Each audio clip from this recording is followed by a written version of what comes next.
Bonjour à tous et bienvenue sur notre webinaire consacré à l'immobilier de bureau, au sens plus large à l'immobilier tertiaire. Nous sommes en présence de Sonia Fendler. On va commencer par Sonia, on va commencer par les dames qui est présidente d'Altixia, une société qui a eu son agrément fin 2018 et qui a déjà 400 millions d'euros qui ont été confiés. Et puis avec donc des CPI innovantes. Jean-Christophe Antoine, que certains d'entre vous connaissent déjà, qui est président de Voisins Atlan, qui était intervenu il y a déjà un peu plus d'un mois. Donc, ce sera l'occasion de voir un peu ce qui a changé depuis un mois. Et puis, nous attendons Raphaël Delblanc de Venture Real Estate, qui devrait ne pas tarder à nous rejoindre. Ça y est, voilà Raphaël. Il va mettre la caméra. Et donc, je vais pouvoir le faire. Raphaël qui nous rejoint et qui dirige le fonds Venture Corporate Group, qui fait donc lui aussi de l'immobilier tertiaire de manière un petit peu différente des SCPI françaises, puisque c'est un fonds luxembourgeois. Alors, pour commencer ce webinaire, donc on va aborder plusieurs sujets. On a vu, la presse s'est répandue dans plein d'articles. On a eu toute la tendance le télétravail est la solution, ça c'était il y a à peu près 3 semaines. Puis les gens ont réessayé le bureau, et là on voit les mêmes auteurs qui disent finalement c'était pas si mal de retrouver des équipes. Donc on va traiter les choses de manière suivante pour garder du rythme. Court terme, moyen terme, long terme. Donc ce que nous venons de vivre, ce que nous vivons apporte comme conséquence ou opportunité à court terme, moyen et long terme. Donc, chacun va intervenir pendant 2 minutes sur ce sujet-là. On va commencer par le court terme. On fera dans l'ordre Sonia, Jean-Christophe et puis Raphaël, si vous le voulez bien. Donc, avec ce que vous avez perçu des loyers, qu'est-ce que vous avez fait, et surtout, pour tenir en 2 minutes, on va à l'essentiel, et surtout, dans 20-25 minutes, on pourra aborder les questions de nos participants. Voilà. À vous, Sonia, sur le court terme, et après, je ferai tourner. Bonjour à tous, merci de cette tribune, Louis-Alexandre. Alors, sur le court terme, ça va dépendre de la typologie des actifs que nous avons en portefeuille. Typiquement, sur notre SCPI commerce, nous avons des commerces, alors essentiellement des commerces pieds d'immeubles ou des retail. Donc, à court terme, nous avons fait des efforts vis-à-vis de nos locataires, notamment des suspensions de loyer, c'est-à-dire qu'en 3 mois, on leur a fait éventuellement gratuit le loyer. Tous sont acceptés en règle générale en contrepartie, on leur rallonge la durée du bail. Ce qui est toujours intéressant, du bail ferme, ce qui est toujours intéressant pour les actifs. Globalement, les petites structures, on les a accompagnées. Les grosses structures, elles sont toutes payées. Certaines, en toute transparence, on leur a fait un petit bras de fer, parce que notamment, c'est les grandes marques qui ont essayé de ne pas payer. Donc là, je pense que la politique ISR, RSE de certaines grosses entreprises vont être mises à mal dans les années à venir, donc celles-ci ont fini par payer. Donc globalement, ce qui est important, c'est surtout que tous nos locataires aujourd'hui ont redémarré leur activité et que nous n'en avons pas qui sont en risque de faillite, ce qui aurait été compliqué, qui aurait généré de la vacance dans nos actifs. Donc plutôt positif sur ce commerce qui a le plus souffert aujourd'hui, et les bureaux, on a sujet, tous les bureaux ont payé puisqu'on n'avait pas de centre de formation ou des structures qui ne nécessitaient pas un mix de télétravail ou de présence physique. Bon, merci Sonia pour ce résumé. Jean-Christophe, à toi sur ton activité. Alors, à court terme, déjà un premier chiffre, 75% des loyers ont été payés, des loyers du deuxième trimestre ont été encaissés à ce jour. Donc, les 25%, c'est essentiellement des négociations qui sont en cours avec les commerces. Je vous rappelle, épargne Pierre, c'est à peu près 24% de commerce et le solde de bureau. Donc, tous les locataires bureaux aujourd'hui ont payé. On n'a pas de problématique avec les bureaux au deuxième trimestre. Ça, c'est le premier chiffre. La tendance est un peu la même que celle que vient d'énoncer Sonia. Sur la partie commerce, qui est l'effet immédiat, puisqu'ils ont été frappés de fermeture, donc perte de chiffre d'affaires net, en tout cas pour certains. Moi, je vais faire la différence entre le prêt-à-porter et puis le reste. C'est-à-dire le reste, globalement, c'est bien porté. Jardinerie, bricolage, culture, sport sont des enseignes qui se sont plutôt bien portées.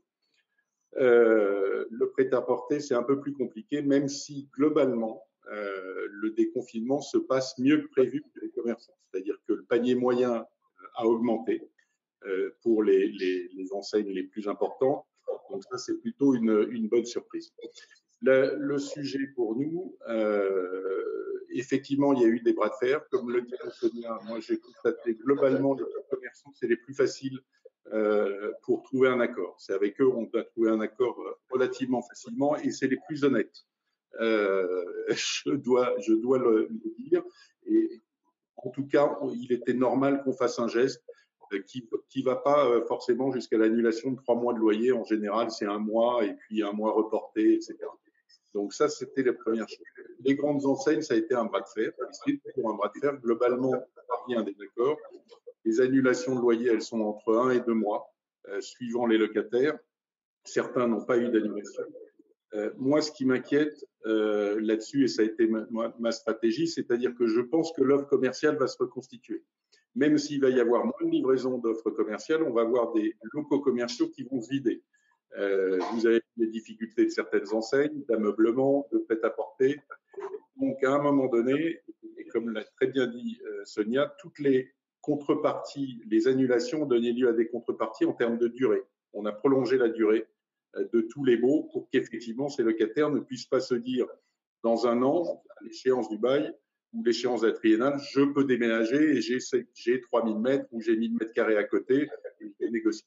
Moi, c'est ce qui m'inquiète à moyen terme, mais on y reviendra. Donc voilà l'état de la situation. Raphaël, à toi de nous faire un petit rapide tour de la situation à court terme. Si tu peux activer ta webcam, c'est super. Oui, Sinon, alors justement, je n'y arrive pas, mais par contre, je pense que je pourrais y arriver, mais il faut que je me déconnecte et je me reconnecte. Donc, alors, si on va ça ne vous répondre dérange pas, d'abord je vais à ta rester question. comme ça pour être À court certain terme, qu'il y a donc, voilà, à court terme, voilà, vas-y, dis-nous. Voilà. Voilà, mais un petit peu le même son de cloche que Sonia et Jean-Christophe. Alors pour notre part, donc au niveau de venture, on a la partie commerce et Horeca, enfin restaurant parce qu'on n'a pas d'hôtel, représente moins de 4%. Mais c'est un petit peu la même chose, c'est-à-dire que bon, on a accompagné nos locataires. Ce que l'on a fait, c'est que pour ces locataires qui avaient des breaks dans les 2 à 3 ans qui venaient, on leur a proposé le trimestre de loyer. On a fait la même chose au niveau des banques, donc qui ont bien joué le jeu. D'ailleurs, il faut quand même féliciter les banques pour leur accompagnement. Il y avait un effort manifeste de la Banque centrale européenne et des gouvernements en général dans ce sens. Donc, les acteurs ont joué leur rôle. Et aujourd'hui, donc, généralement pour ces gens, nous avons décalé ce trimestre, nous avons reporté les échéances de ce trimestre pour l'avenir. Nous avons fait la même chose sur nos échéances bancaires. Alors parfois, en contrepartie de cela, ça c'est parfois lié à la gratuité, par exemple pour un mois de loyer, c'est l'augmentation des durées et donc des signatures pour des baux fermes de 6 à 8 ans à partir d'aujourd'hui. Donc on n'a pas eu de problématique majeure par rapport à ça. Donc c'est une problématique, je dirais, conjoncturelle ou sectorielle, et donc on a avancé dans cette voie. Donc aujourd'hui, ce que l'on voit au niveau des experts sur le court terme, et là je pense qu'on peut rentrer aussi sur le point de vue macroéconomique, c'est qu'aujourd'hui on a des banques centrales européennes qui mettent énormément d'argent sur le marché avec une gratuité quasiment totale. Donc il y a énormément d'argent sur le marché. On voit qu'au niveau des experts à court terme, on voit ils ne se prononcent pas, il n'y a pas vraiment de décote. Au niveau des biens immobiliers, on n'a pas vraiment de pénurie, mais on n'a pas vraiment de coûts à faire. Enfin, on ne voit pas d'opportunité, en tout cas il n'y a pas de braderie sur les prix des immeubles. On a une collecte importante toujours au niveau des investisseurs et les investisseurs continuent à faire confiance dans l'immobilier. Donc ça, c'est la situation de court terme et je reviendrai sur des points peut-être plus structurants, des points de moyen long terme par la suite. Oui, justement, Sonia, alors à moyen terme, est-ce que des opportunités se dessinent? C'est-à-dire que si on dit qu'à court terme, globalement, on a un peu limité la casse, on a réussi à avoir des contreparties, à moyen terme, est-ce que il va pas y avoir une redistribution des cartes? Est-ce que finalement, quelque part, le télétravail ne va pas produire ses effets? Est-ce qu'on va pas y avoir des nouveaux players, mais surtout une partie importante de défauts qui vont amener de la vacance? Donc, votre avis et votre stratégie à moyen terme? Je pense que toute la notion de télétravail et autres, on va en discuter plutôt sur du long terme, parce que c'est pas des choses qui vont se faire sur un claquement de doigts, même si ça va avoir, je pense, là, l'impact le plus fort. Je dirais qu'à moyen terme, c'est avant tout redynamiser le business. Donc nous, comme nous avons l'asset management en interne, donc la proximité avec les locataires, c'est les accompagner dans le redéveloppement de leur activité commerciale. Donc ça va passer par des campagnes publicitaires, des vidéos. Je trouve que là, on a un vrai rôle à jouer justement sur ces commerces de proximité. Deuxième point, il y a tout ce qui est le suivi de la reprise des chantiers, puisque généralement, on a aussi des actifs qui sont en cours de construction. Donc, c'est important de discuter avec les promoteurs pour que les chantiers ne prennent pas de retard trop significatif. Et puis, c'est quand même un des impacts les plus forts sur le rendement de la SCPI, en tout cas pour les petites SCPI comme la nôtre, c'est de trouver les investissements. Parce que certes, voilà, on a du cash, faut l'investir, et plus vite on l'investit de façon pertinente, plus vite ça va nous apporter du rendement. Et c'est clair que nous, on a déjà fait 2 acquisitions pendant le confinement. Ça s'est un peu ralenti parce qu'après, il n'y avait plus de possibilité de faire des visites. Mais là, on recommence à trouver de belles opportunités, notamment parce que de par notre petite taille, on a en face de nous éventuellement des particuliers, et on voit des particuliers qui n'ont pas obtenu leur crédit, qui sont peut-être en difficulté financière et qui commencent à lâcher, entre guillemets, des cessions d'actifs avec un prix qui est déjà un peu moins que ce qu'on avait avant le Covid. Donc pour moi, l'enjeu moyen terme, c'est surtout voilà, de profiter de ces opportunités d'investissement et de trouver des belles acquisitions. Sur la partie locative, je pense qu'on en verra tout à l'heure, mais sur les bureaux, ça va plutôt être sur le long terme, et là, il va y avoir des vrais changements. Sur le commerce, le moyen terme, je pense vraiment que l'épargnant français a envie de retrouver de la proximité et ils vont éviter tous les grands centres commerciaux où il y a beaucoup de monde et retrouver son petit commerçant du coin. Alors, je suis d'accord avec Jean-Christophe, je pense que c'est l'habillement qui souffrait déjà avant. En fait, toutes les structures qui souffraient avant le Covid continuent à souffrir et vont éventuellement faire faillite. Les structures qui n'étaient pas en souffrance avant, au contraire, vont en profiter. Et typiquement, ce qu'on voit, ce qui redémarre très très fort, c'est tout ce qui est la restauration et le loisir. Parce qu'on voit bien, même si vous achetez sur Internet, vous continuez à vous distraire physiquement. Donc, je pense que le commerce a souffert plus vite tout de suite et va rebondir plus vite que les bureaux qui n'ont pas souffert tout de suite, mais qui vont évoluer sur le long terme. Merci beaucoup Sonia. Je me rends compte que j'ai oublié de lancer un petit sondage et juste pour la beauté du geste, maintenant que tout le monde est là, je vais essayer de le lancer. Alors c'est une première. Voilà. Est-ce que vous pouvez cocher juste cette question?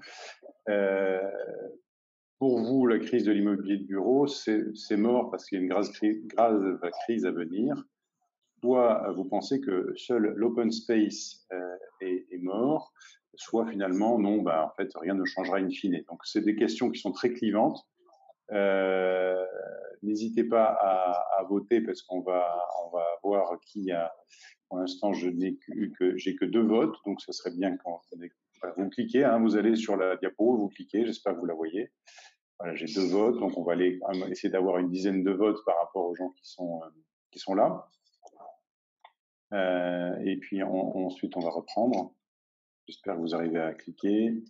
Ah, petite main levée. Ça y est. Bon, voilà, la moitié des gens ont voté. On va laisser encore 10 secondes. Allez, on va revenir au webcam. Voilà, je vais sondage. Fermer le sondage. Je vais fermer le sondage.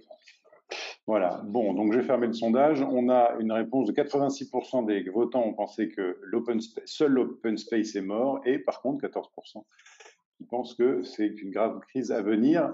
Voilà. Donc Jean-Christophe, à toi de nous parler du moyen terme après ce petit sondage qui nous éclaire un petit peu sur les avis des gens. Alors, je ne vais pas être très original par rapport à ce que vient de dire Sonia. Sur le commerce n'est pas mort. Hein. De toute façon, c'est pareil pour le télétravail. Moi, j'ai écrit 3 articles sur le télétravail, que ça me fait rigoler. Excusez-moi de parler comme ça, mais c'est du remplissage de journalistes. Hein. Il faut bien annoncer la mort de quelque chose. Hein. C'était pas en 1792, c'était l'abolition des privilèges. On adore annoncer la mort de quelque chose, et surtout dans les journaux. Et si vous regardez le nombre d'articles de journaux, c'est invraisemblable. Le périmètre du télétravail, il n'est pas donné aujourd'hui. Le cadre n'est pas arrêté. Vous imaginez pas les négociations qui vont être très difficiles entre les organisations patronales et les représentants des salariés. Et ça va pas être simple du tout. Et ce n'était déjà pas simple il y a 10 ans quand on annonçait la mort du bureau. Bon, mais on pourra y revenir sur cette notion du télétravail. Sur les commerces, le commerce, il va y avoir des morts. On en a déjà compté. Hein. vous avez vu Alinea, vous avez vu Vivarte, vous avez d'autres enseignes aussi, NAFNAF, qui vont mal. Le Covid est un révélateur, mais c'est exactement la même chose que le Covid. Les plus faibles, comme le disait Sonia, disparaissent. C'est-à-dire que n'oubliez pas que les entreprises ont été dopées à de l'argent facile et pas cher pendant des années. Donc les entreprises qui avaient un modèle qui ne fonctionnait pas, aujourd'hui sont sanctionnées parce que leur modèle ne peut pas se développer. Elles ont perduré à cause de ce crédit qui était si peu cher et qui leur a permis de tenir. Donc ces enseignes, elles vont disparaître. Ce qui va consolider ailleurs les autres. Ils vont prendre des parts de marché et puis il va y avoir de nouveaux arrivants. Il faut bien intégrer aussi une chose, on n'est pas dans un marché qui est déséquilibré, autant en commerce qu'en bureau. On n'a pas une offre qui est pléthorique par rapport à la demande. Alors ça va changer, ça va évoluer. On pense que le taux de vacances va augmenter, mais on n'est pas dans une crise comme on l'avait connue en 1990. Donc ça tempère le sujet sur la partie commerce, mais il va falloir être vigilant et c'est certain que l'omnicanal pour les commerces sera très important. Mais encore une fois, il y a des commerces et des enseignes qui vont sortir très renforcés de cette crise, avec des PGE obtenus, avec des effets d'aubaine et d'opportunités dont elles auront pu bénéficier. Donc, on va avoir des commerçants qui s'en sortent pas mal pour certains d'entre eux. Donc, et ensuite, la nature humaine reprend le dessus et on le voit bien aujourd'hui dans les restaurants ou dans les magasins. Donc, je ne suis pas très inquiet pour la partie consommation. La partie bureau, pour moi, c'est l'effet différé, c'est l'effet moyen terme. C'est-à-dire que quand vous voyez des plans d'économie qui sont développés par toutes les entreprises, ça a des effets en chaîne, c'est ce qui fait la récession économique. Et effectivement, même si aujourd'hui, on n'a pas de négociation sur les locataires bureaux, comme je vous l'ai dit, ils ont tous payé. Alors bon, nous, on a 89% de grandes entreprises et d'organismes publics dans les locataires. Donc effectivement, on ne voit peut-être pas la réalité, mais en tout cas, on n'a pas de problématique. Ce qu'il faudra surveiller, c'est effectivement à partir du 4e trimestre et du 1er trimestre 2021, comment ça se passe sur la partie bureau. Ça sera nuancé par la relance et par les mesures de relance qui seront annoncées en juillet par le président de la République. Donc ça aussi, ça va compenser parce qu'on sait aujourd'hui, on nous dit qu'il va y avoir moins 6, moins 8% de PIB en 2020. On sait globalement, a priori, qu'on aura une reprise, alors qui ne compensera pas la totalité, une reprise de 4 ou 5% en 2021. Donc là, il ne faut pas aussi craindre tout ça. Et une seule nuance, moi, il faut faire attention, c'est que un élément, on dit toujours les loyers sont indexés, donc on est protégé contre l'inflation. Moi, je nuancerai le propos. Je pense que les indices vont être négatifs, les indexations de loyers vont être négatives, puisque le panier sur lesquels elles sont établies sont notamment pour les indexations de loyer commerce et notamment le chiffre d'affaires des commerces, donc qui va baisser. Donc l'indice va baisser de fait. Et sur les bureaux, ça prend en partie l'évolution du PIB. Donc ça va baisser. Donc je pense qu'il faut s'attendre à des baisses des indices. C'est pour ça que, par exemple, nous, on a négocié, quand les locataires nous demandaient quelque chose, on a négocié un gel de l'indexation. Donc voilà, sur 2020 et 2021, ce qu'on peut attendre. Et pour finir sur une note positive, c'est que globalement, toutes les SCPI auront des taux de rendement, même avec cette situation, auront des taux de rendement qui seront largement supérieurs à tous les autres types de placements. Après, c'est un choix entre épargne de précaution et épargne un peu plus risquée. Bon, merci Jean-Christophe qui a déjà abordé presque un peu, qui a ouvert le sujet sur le moyen terme. Raphaël, même si on regrette de ne pas te voir, on va t'entendre. Donc oui. sur le moyen terme, avec une petite ouverture sur le long terme, en 3 minutes, oui. Qu'est-ce que tu peux nous dire par rapport à l'approche de Venture qui est, elle, comme Alticia, totalement intégrée, hein, c'est-à-dire que vous êtes intégré de l'achat jusqu'à la gestion. Tout à fait. Donc, par rapport à ça, ce que l'on voit, et ça va être aussi en conformité avec ce que Sonia et Jean-Christophe ont mentionné, c'est-à-dire que sur le moyen terme et forcément sur le long terme, des changements vont intervenir, et notamment dans la partie bureau et commerce. Dans la partie bureau, ce que j'aimerais mentionner aussi, c'est que, et comme Sonia l'a bien dit, le télétravail, c'est quelque chose qui doit se mettre en place. Ça va prendre du temps. Je pense qu'il y a eu un choc de crise et les gens se sont organisés un petit peu dans la précipitation. On voit que ça marche plutôt pas mal et certaines entreprises commencent à y penser. Ceci dit, le télétravail n'est pas non plus la panacée pour l'organisation d'une entreprise de façon globale et on ne va pas passer au tout télétravail de façon si rapide et si facile que cela. Comme le disait Jean-Christophe, il va y avoir certains écueils réglementaires et autres. Donc ça va mettre des freins par rapport à ça, mais c'est certain, le télétravail va être un des pôles constituants de l'organisation d'une vie d'entreprise demain. Donc ça, c'est quelque chose d'important. Quand on regarde l'impact du télétravail, ça veut dire quoi? Une organisation, et j'ai beaucoup dans ma vie antérieure travaillé avec le secteur automobile qui est touché de plein fouet aujourd'hui. Mais quand on regarde l'organisation de ces bureaux d'études et autres, on voit que le télétravail fonctionne bien quand les personnes le pratiquent 2 jours par semaine, mais les 3 autres jours sont effectivement présents et échangent avec les équipes de façon physique. Donc ça, c'est un petit peu les modèles de télétravail tels qu'ils fonctionnent aujourd'hui et qui paraissent sains de garder à long terme. Donc ça veut dire quoi? Ça veut dire que certainement moins d'espace de bureau peut-être demain à terme si c'est plus généralisé, mais par contre qui dit télétravail dit à un certain moment rencontres physiques. Les rencontres physiques, ça veut dire qu'il y a des espaces de convivialité qui soient plus importants ou mieux agencés. Et la convivialité, ça prend beaucoup plus d'espace qu'un simple bureau et une chaise. Donc en fait, une consommation de surface qui reste quand même importante, peut-être différente mais importante. Et au niveau du commerce, comme le disait bien Jean-Christophe, il y a une mutation importante qui va se mettre en place sur le moyen et long terme. Et cette mutation, le commerce l'a toujours vécu. Je reviens tout à fait sur ce que disait Jean-François au niveau de groupes comme Promode, les Allemands, Camailleux, Français, etc. Ce sont des groupes qui avaient des situations plus précaires et ce sont des groupes qui se retrouvent dans de grandes difficultés aujourd'hui. Mais in fine, c'est un petit peu la vie des entreprises, la vie de la conjoncture, alors que ce soit lié à la crise Covid ou pas, c'est comme ça que ça se passe. Ce que l'on peut voir néanmoins, c'est que de grandes enseignes s'en sortent plutôt pas mal, ont pris le rebond de l'Internet et autres pour accompagner leurs ventes. Et quand on fait une rétrospective, on voit que dans les années 70, on avait de grands hypermarchés sans galeries commerçantes. À un certain moment, en 90, quand les galeries sont arrivées dans les hyper, on a créé une vie à côté de ces hyper. On dit voilà, ces hypermarchés sont en grande difficulté. Et on voit, si vous voulez, que ce commerce s'est toujours adapté. Dans les années 2000, on avait les discounts avec les petites surfaces. On disait que ça allait tuer les autres. Mais néanmoins, tout se réinvente.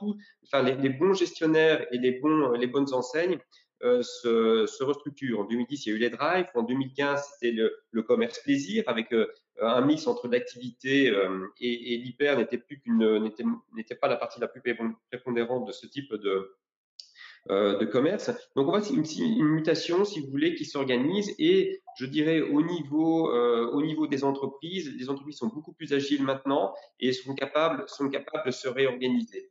Donc ça, c'est un point très important. Et la deuxième chose, et je le répète parce que ça a des impacts sur le court terme, sur le moyen terme et sur le long terme, c'est toute la structuration financière que les banquiers centraux ont mis en place. Et donc là, ça veut dire du crédit pas cher et surtout, je dirais, un poids de ces crédits qui sont faits par les États, qui sont relayés par les banques et à la fin relayés je dirais, dans l'industrie physique, dans l'industrie réelle. Eh bien, ces crédits sont peu chers et on pourrait craindre une bulle extrêmement, je dirais, pernicieuse et néfaste pour ces opérateurs économiques ou pour les États sur le moyen et long terme. Mais in fine, si on arrive dans un système où on a peu d'inflation, aujourd'hui on a une banque centrale qui a un taux d'intérêt négatif à moins 0,5%, ça veut dire que c'est du crédit gratuit. Un crédit, donc il faudra rembourser le capital à un certain moment, mais je pense que les acteurs économiques aujourd'hui, au niveau de la banque centrale et des différents États, veulent un partage, si vous voulez, de la charge qui soit équitable dans les différents pays. Aujourd'hui, on voit que dans les pays les plus impactés sont les pays du Sud qui étaient en moins grande forme financière, et on voit aujourd'hui qu'on milite vers, je dirais, une approche coopérative de l'ensemble des États vis-à-vis de l'État italien, grec et ainsi de suite, ou espagnol ou autre. Donc, on voit vraiment qu'il y a une cohésion européenne qui se met en place, contrairement aussi à ce qu'on peut voir dans pas mal d'articles. On aime bien un peu tirer à boulet rouge sur l'Europe, mais en tout cas, la Banque centrale européenne a fait le job et les États sont en train de le faire. Donc, ça veut dire quoi? Ça veut dire que des crédits pas chers, quasi gratuits sur le moyen long terme et donc un soutien considérable pour la partie économique. Un deuxième point que je voudrais mentionner, c'est qu'au niveau du consommateur, le consommateur, comme vous et moi, on était confinés, donc on n'a pas consommé, donc il y a une épargne qui s'est accélérée. Et donc là, je suis entièrement d'accord avec Jean-Christophe, il y aura certainement un rebond de consommation, de croissance en 2021, qui ne sera pas forcément égal à ce que l'on a perdu en récession en 2020, mais qui se retrouvera néanmoins en facteur positif en 2021. Et toutes les dépenses structurelles, que ce soit de l'investissement, etc., vont à un certain moment revenir. On va aussi vers une proximité et une relocalisation de notre consommation. C'est qu'on a tous vu qu'on était dépendants. Regardez, ne fût-ce que pour les médicaments, à certains moments, quand l'Inde dit, voilà, je ne sais pas ce que j'ai devant moi en termes de crise sanitaire, donc les médicaments, je les garde et je les exporte plus. Donc l'Europe se retrouve asséchée. Donc de nouveau, une relocalisation de certaines industries et autres, donc qui peut contrebalancer en fait ces effets négatifs de crise. Alors, si je prends l'industrie, par exemple automobile, qui est un bon exemple d'industrie qui est pleinement touchée, ben oui, ils vont passer au télétravail. Je vous dis, la norme pour demain, c'est plus 2 jours de télétravail et 3 jours au bureau. Elle doit éliminer rapidement des coûts, donc ça, c'est du moyen terme. Donc, c'est 15 000 pour Renault et Nissan, c'est 15 000 euros, 15 000 personnes de mise en chômage chez Renault et 15 000 chez Nissan. Et aujourd'hui, par exemple, une industrie comme Renault-Nissan perd 600 millions par mois. Donc c'est sûr que c'est compliqué, mais néanmoins, je dirais c'est une restructuration, des restructurations nécessaires et qui auront certainement un impact. Et le dernier point, c'est qu'aujourd'hui, quand vous regardez les marchés actions ou les marchés obligataires, aujourd'hui, l'actif immobilier continue à bien se positionner en mixte par rapport à ces classes d'actifs. On viendra, Raphaël, sur votre positionnement qui est au centre de l'Europe, puisque vous êtes basé au Luxembourg. Oui. On va revenir maintenant avec Sonia, puis avec Jean-Christophe sur le long terme. Si vraiment vous deviez tenir une ou deux perspectives pour vous de long terme, lesquelles seraient-elles? C'est-à-dire soit des choses que vous ne faisiez pas avant, que vous allez surveiller, ou voilà, s'il y avait un ou deux points qui pour vous seraient sur le long terme dans votre métier, qu'est-ce qui va évoluer par rapport à ce que nous venons de vivre, ou qu'est-ce que vous allez surveiller plus précisément, Sonia? Sur le long terme, c'est vraiment pour moi les bureaux qui vont vivre un vrai bouleversement. Alors, ça va pas être du jour au lendemain, parce qu'effectivement, les grosses entreprises déménagent pas du jour au lendemain, ne serait-ce que par les syndicats, les déménagements, etc. Par contre, ce qu'on voit, c'est que la demande de télétravail jusqu'à présent, elle était poussée par les collaborateurs et freinée par les dirigeants. Aujourd'hui, c'est même les dirigeants qui ont apprécié de pouvoir travailler quelques jours en région. Donc, on voit vraiment que le fait d'avoir une meilleure qualité de vie, d'avoir moins de temps de transport en Île-de-France, ça va développer les bureaux en région. Et pourquoi j'y crois d'autant plus, c'est pour les entreprises. C'est pas une question de coût, parce que très sincèrement, dans le poste d'une entreprise, c'est la masse salariale qui est la plus grosse dépense, c'est pas l'immobilier. Et c'est pas le fait d'avoir des bureaux en région qui vont coûter moins cher qu'en Île-de-France, même si globalement les loyers c'est moitié moins cher. C'est surtout, on voit aussi que les entreprises ont compris que d'avoir des collaborateurs en région, sur notamment des profils qualifiés, vous avez moins de turnover. Je prends mon ancien passé. Vous trouvez des actuaires, en Ile-de-France, on se les arrache, d'autant plus cher et tout le monde se les arrache, il y a un turnover très fort. On développe des centres à Nantes, à Rennes, à Bordeaux, etc. Ça vous fait moins de turnover. Donc, je pense que tout ça va faire quand même que les bureaux vont vivre un vrai bouleversement. Donc, moi, je suis convaincue qu'il y aura toujours des bureaux, mais d'autant plus, il va y en avoir en région, même si l'Île-de-France concentre encore une demande placée extrêmement forte. Les régions vont prendre de plus en plus d'ampleur. Maintenant, ça restera l'emplacement. Il ne faut pas non plus aller au fin fond de la France où il n'y aura personne. Mais pour moi, c'est les bureaux qui vont vivre quand même le plus gros bouleversement à long terme. Oui, Jean-Christophe, toi qui es en plus une SCPI régionale, tu dois boire du petit lait, là. Oui, je bois du petit lait. Après, je ne suis pas tout à fait d'accord. Le bureau va évoluer. Mais le bureau a terriblement évolué depuis 20 ans. Donc, pour moi, le télétravail, c'est pas un danger. On vivra avec le télétravail. Il y aura des tiers-lieux aussi pour éviter les trajets transport domicile pour certains salariés. Et qui seront ces tiers-lieux, ce seront des espaces de bureau. Donc, pour moi, il n'y a pas un impact majeur. Je pense qu'il faut davantage craindre les effets de la récession économique que les effets du télétravail, très, très honnêtement. Donc ça, sur la partie bureau, moi, c'est pas. Il peut y avoir effectivement une requalification vers les régions. Et comme le disait l'interlocuteur précédent, excusez-moi, j'ai oublié son prénom. Raphaël. Désolé. C'est qu'effectivement, il y a aussi une possibilité de relocalisation de certaines industries et de certains services, comme effectivement l'industrie agroalimentaire, l'industrie sanitaire, qui peut être créatrice d'emplois. On est vraiment dans une période de création destructrice aujourd'hui. C'est-à-dire qu'il y a, et Raphaël le disait bien sur l'automobile, c'est comment on passe d'un modèle automobile vers une autre activité qui va recréer des emplois. C'est plutôt ça l'inquiétude qu'on peut avoir. Mais on aura toujours besoin de bureaux. Moi, je vais vous donner un élément et après je reviendrai sur les deux choses importantes à long terme. Quand on a fait ces réunions, on a tous des jeunes collaborateurs. Nous, on a dû freiner pour qu'ils ne reviennent pas au bureau. Donc, le télétravail, il faut que les entreprises se posent la question de leur management. Est-ce qu'ils donnent du sens au travail de leurs collaborateurs? Quand vous donnez du sens au travail de vos collaborateurs, ils veulent tous revenir.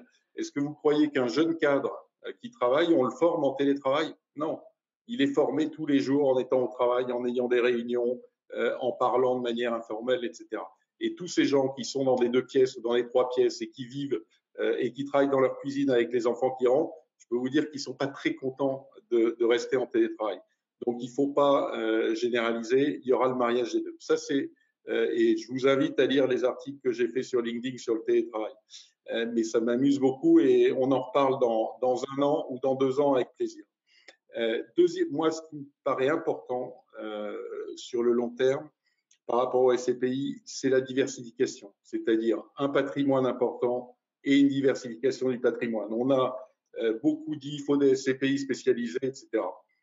Non, une SCPI diversifiée, effectivement, ça permet d'atténuer les à-coups sur telle ou telle classe d'actifs qui, encore une fois, est dans un cycle.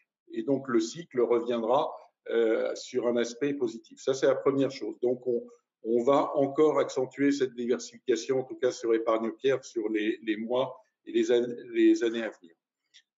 Sur le deuxième point, moi, je pense, et là, c'est important, tous les locataires ont besoin de réassurance pour rentrer dans leur bureau ou pour rentrer dans leurs locaux. D'autre part, je pense que la politique écologique du gouvernement va totalement évoluer et risque d'être pénalisante.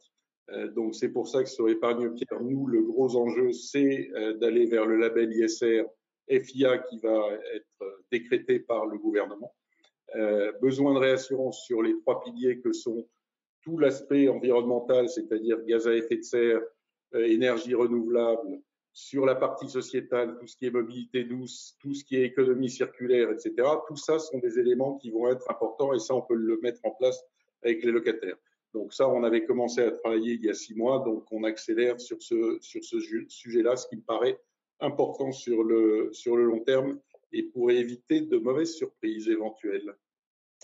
Merci Jean-Christophe sur ces mutations. Donc en fait, tu avais commencé chez Perial avec PFO2 en 2009, hein, je me rappelle, avec les CPI qui étaient entre guillemets vertes. En fait, juste pour pondérer ce que tu dis, nous, comme nous faisons intervenir plusieurs personnes, c'est parce que nous construisons des portefeuilles. Donc, effectivement, si on ne prenait qu'une SCPI, elle doit être absolument hyper diversifiée. En fait, nous, on ne vend pas à une personne une SCPI dès le départ. On diversifie notre épargne pour justement diversifier les risques. Mais dans le fond de portefeuille, effectivement, on prend voisin, comme on va compléter avec Altixia, avec qui on travaille depuis maintenant quelques mois, dont on aime bien le côté original et complémentaire est complémentaire. Donc, Raphaël, je vais revenir sur je vais vous poser à chacun de vous une question pour terminer, en attendant que nos participants en posent eux aussi. Raphaël, toi qui es basé à Luxembourg, qui a des actifs en Belgique, en France, au Portugal et au Luxembourg, est-ce qu'il y a quelque chose de différent, tu nous dis un éclairage différent, est-ce qu'il se passe quelque chose de différent dans l'activité immobilière entre ces 4 pays? Alors oui, les situations sont un peu différentes et c'était justement un point sur lequel j'allais revenir aussi pour la construction de long terme. Alors nous sommes un fonds, donc Venture est un fonds européen qui donc il y a une diversification importante en termes de nombre d'actifs et de localisation géographique. Donc on est en France, on est en France, on est en Belgique, à Luxembourg, au Portugal et aussi bientôt en Espagne. Donc, on a une vision assez différente du contexte des différents pays européens. Donc, aujourd'hui, pour nous, la diversification dès la création de Venture, elle était forte. On voit que ça nous sert bien, que ce soit en termes de typologie d'actifs ou de zones géographiques ou de type de locataire. Donc, on voit très fortement que ça protège beaucoup dans ce cadre-là. Pour le long terme, un point, je pense, qui est très important et on avait attaché une importance toute particulière à cela, c'est d'avoir la proximité par rapport à nos locataires. Comme on l'a dit, les locataires et leur industrie vont être en mutation. Je pense que c'est très important de les accompagner, d'avoir un contact proche et régulier avec ces locataires. C'est pour ça que dès le départ, dans la constitution du fonds, nous avons nos propres équipes sur l'ensemble de la chaîne, du property management, asset management et autres, légal et autres. Donc, cette proximité avec le locataire, je pense, est aussi quelque chose de très important sur le long terme pour accompagner et fiabiliser ces locataires et ne pas créer de vacances. Donc ça, c'est quelque chose d'important. Je reviens aussi sur la partie zone de repli. Donc, nous ne sommes pas sur des implantations prime. Donc, on est sur des implantations, si vous voulez, qui sont principalement des sièges régionaux de grandes entreprises. Et donc, on a sur ces entreprises, on a moins de pression. Le loyer représente une charge moins importante que ça ne pourrait l'être dans des zones comme Paris. Donc ça, c'est protecteur également. Maintenant, sur le long, et on va continuer dans cette voie-là. Un point important aussi, je reviendrai sur le caractère européen, c'est que les pays ont connu une crise qui est assez différente. On voit que l'Espagne, elle, on n'est pas investi pour l'instant en Espagne, mais c'est un pays que l'on regarde et sur lequel on pourrait profiter d'opportunités. On voit que l'Espagne était très, très durement touchée. Voilà, donc je dirais la crise était très criante comme ça a été le cas en France. Donc il y a des confinements encore plus durs qu'en France. Donc là, c'est sûr, la population est marquée, nos habitudes de consommation vont peut-être changer de façon plus franche encore que c'était le cas en France. Mais à l'opposé, quand on regarde sur le Luxembourg et la Belgique, il y a des confinements assez stricts qui ont été mis en place. Et in fine, les activités ont redémarré très rapidement. Par exemple, sur le Luxembourg, toute la partie chantier et autres a repris depuis fin avril, début mai. Donc, et ce que je vois au niveau réel de l'activité, moi étant basé à Luxembourg, c'est qu'en fait, il y a eu des reports de consommation et on voit vraiment je dirais, des reports de consommation qui sont en train de se matérialiser au niveau des entreprises. Et par exemple, au niveau de la construction, ces gens-là, aujourd'hui, travaillent plus qu'à 100%. Donc, ils travaillent les week-ends et autres, ils s'autorisent à Luxembourg. Donc, les entreprises tournent à plein régime. Donc, on voit ce report et quelque part, si vous regardez un petit pays comme le Luxembourg, qui est un petit microcosme, eh bien, on voit certes un pays qui en a les moyens, la population et je dirais à des revenus un peu supérieurs, mais on voit qu'il y a un report de consommation. Ça, je pense que ce report, on va le voir dans les années à venir dans des pays plus vastes comme la France, l'Espagne ou l'Italie. Ça va prendre plus de temps, un accompagnement plus important, mais in fine, ce redéploiement, il va être présent.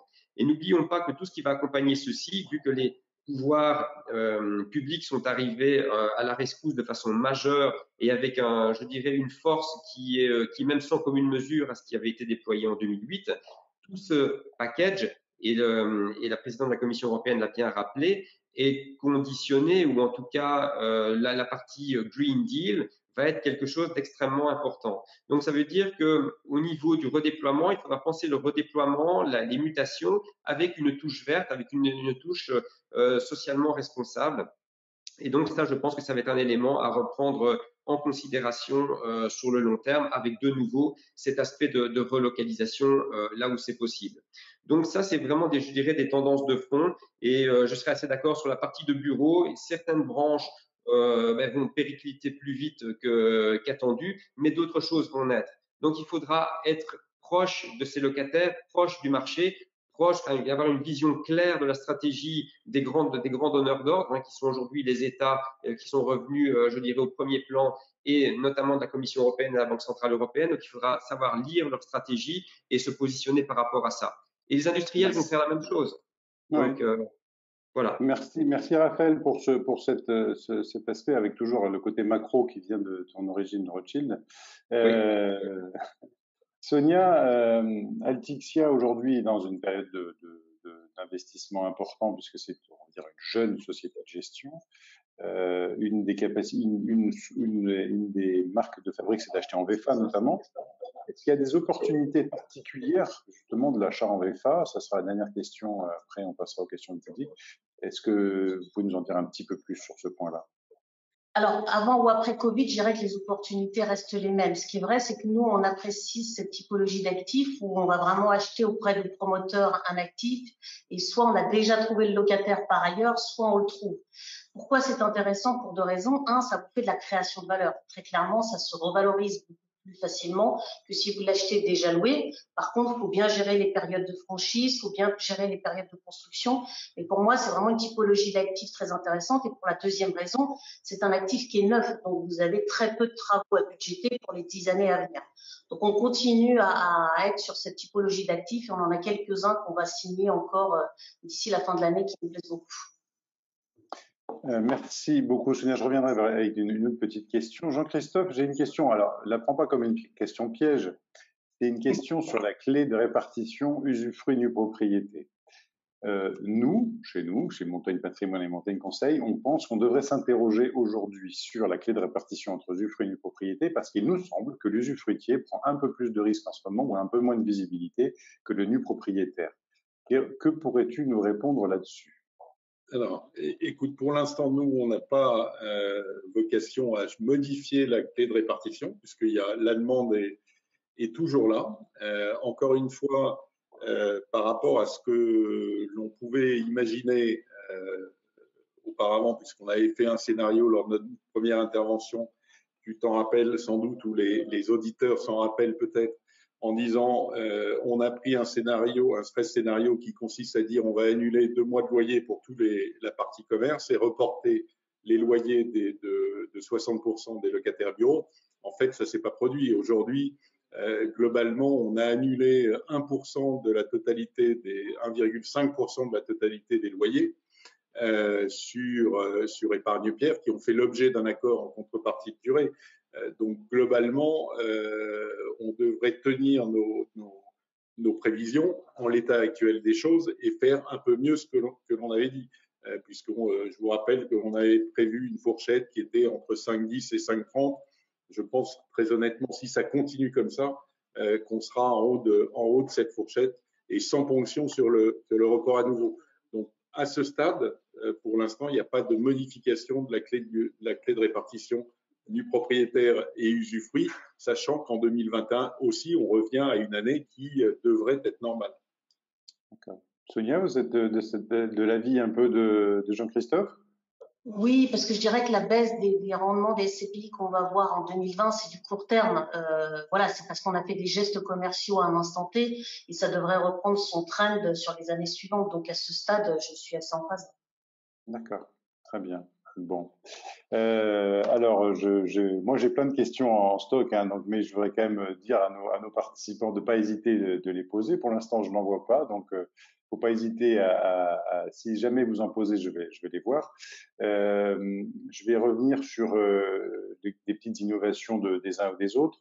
Sonia, 2 SCPI, une qui s'appelle Cadence 12, notamment dans ces 2 SCPI. Est-ce que vous nous en dire en quelques mots sur cette SCPI-là? Alors effectivement, Cadence 12, comme son nom l'indique, sa particularité, c'est qu'elle est à revenu mensuel. Sinon, c'est une SCPI diversifiée qui va investir dans des bureaux, dans des commerces, des résidences de services, sur toute l'Europe, même si pour l'instant on est français, puisqu'on devait aller en Espagne juste avant le confinement, donc ça nous a un petit peu retardé. Mais pourquoi du mensuel? C'est que si vous l'achetez à crédit, c'est quand même plus facile pour rembourser votre crédit. Vous êtes à la retraite, le revenu mensuel, c'est lourd pour la société de gestion, parce que ça veut dire un commissaire aux comptes tous les mois. Mais pour moi, je pense que c'est un vrai besoin qui va vraiment se déployer dans les années à venir. Donc, on voulait quelque chose qui soit au plus proche des besoins des clients.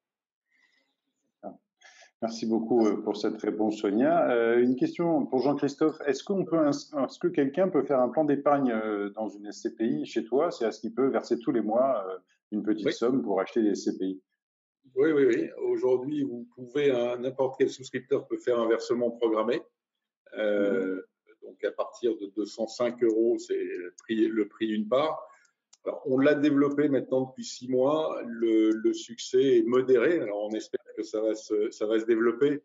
Et pour l'instant, très honnêtement, c'est pas quelque chose qui est très répandu. On espère que ça va s'améliorer, ça va se développer dans les mois et les années à venir. Pourtant, on me le demande. Alors, j'espère que ça va marcher parce que moi, je le lance en septembre. Bon.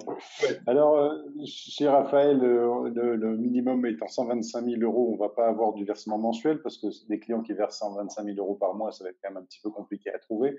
Par contre, l'innovation est plutôt au niveau du rendement, puisqu'on a la possibilité d'avoir un rendement régulier, mais par défaut, la part qui est la plus vendue est une part de capitalisation, pour ça aussi que c'est souhaité par certains, et aussi une problématique de valorisation IFI particulièrement attractive.